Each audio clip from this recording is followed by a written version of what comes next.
सुप्रभात मंडळी.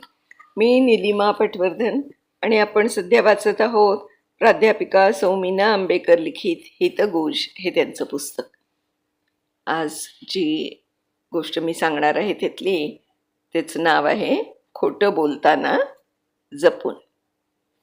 ते सुरू करते. पूर्वी पासपोर्ट मिळवण्यासाठी फार खटाटोप करायला लागे. मुंबईच्या ऑफिसमध्ये कित्येक फेऱ्या माराव्या लागत. एकदा माझ्या यजमानांना जर्मनीला जाण्यासाठी त्वरित पासपोर्ट हवा होता. मुंबईला सारखं जाणंही शक्य नव्हतं. मुंबईला आमचा एक मित्र संजय होता. तो म्हणाला, मी पासपोर्ट मिळवून द्यायची व्यवस्था करतो, तू काळजी करू नकोस. 8 दिवस आम्ही वाट बघितली. नंतर माझे मिस्टर स्वतःच मुंबईच्या पासपोर्ट ऑफिसमध्ये गेले.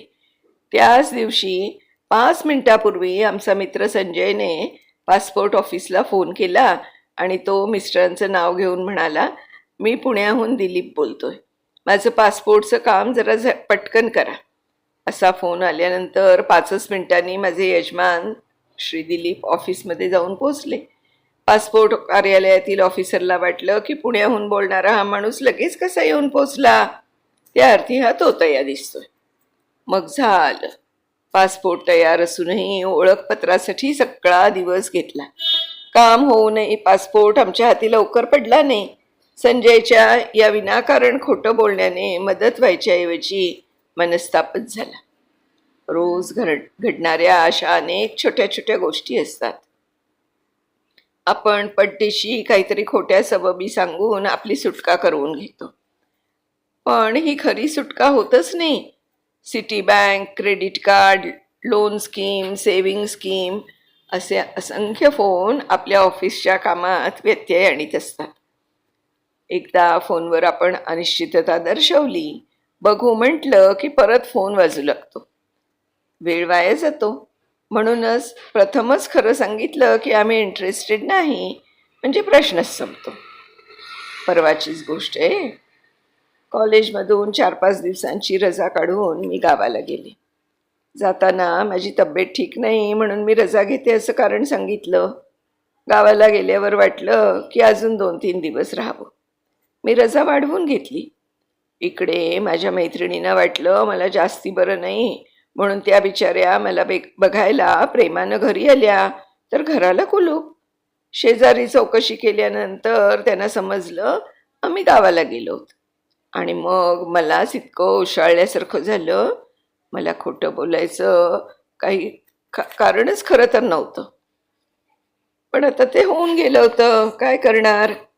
कधी कधी भीती ही माणसाला खोटं बोलायला लावते. कालच आमच्या शेजारच्या अक्षयचा 5 वर्षाचा वाढदिवस होता.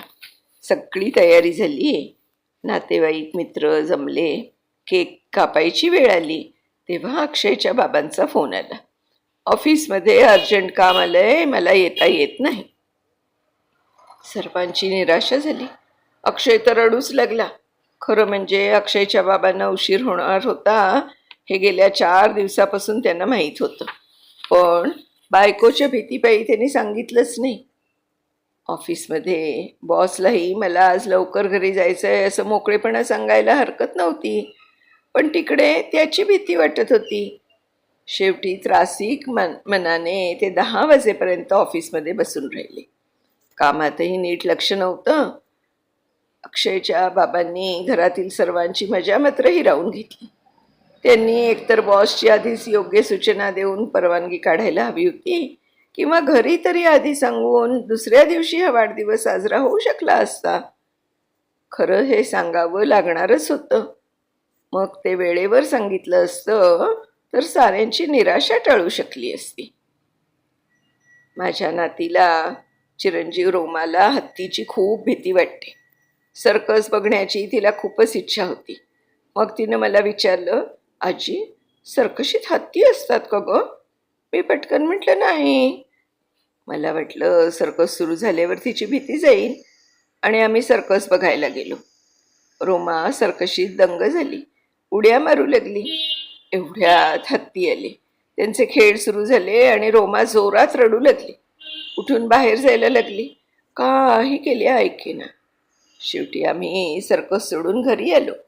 हत्तीची भीती तिची अधिकच वाढली. शिवाय आजी खोटं बोलली त्याच्यामुळे आजीवरचा तिचा विश्वासच उडाला आणि आजीला तिने धडा शिकवला. लहान मुलांशी चुकून सुद्धा खोटं बोलायचं नाही. थोडक्यात म्हणजे तुमचा वेळ वाचवायला, दुसऱ्याचा विश्वास संपादन करायला आणि तुमच्याच मनाला शांती मिळवण्यासाठी खरं, अगदी खरं बोलण्याशिवाय गत्यंतरच नाही. खरं बोलणं ही कला नाही किंवा त्यात फार मोठं कौशल्यही नाही. ही एक सरावानं लागणारी उत्तम सवय आहे, जी करते बळकट तुमच्या नात्याच्या रेशीम गाठी. अगदी बरोबर. कशाला उगीच खोटं बोलायचं, थापा मारायच्या. अशा थापांमुळे आणि खोटं बोलल्यामुळे बऱ्याचदा आपलं नुकसानच होतं. त्यापेक्षा नेहमी खरं बोलावं. हे अगदी पटतंय बरं का मला. तर अशी छानशी कथा. उद्या आपण आणखीन अशाच एका छानशा कथा किंवा लेखाबद्दल बोलणार आहोत. तोपर्यंत मी निलिमा पटवर्धन आपली रजा घेते. धन्यवाद.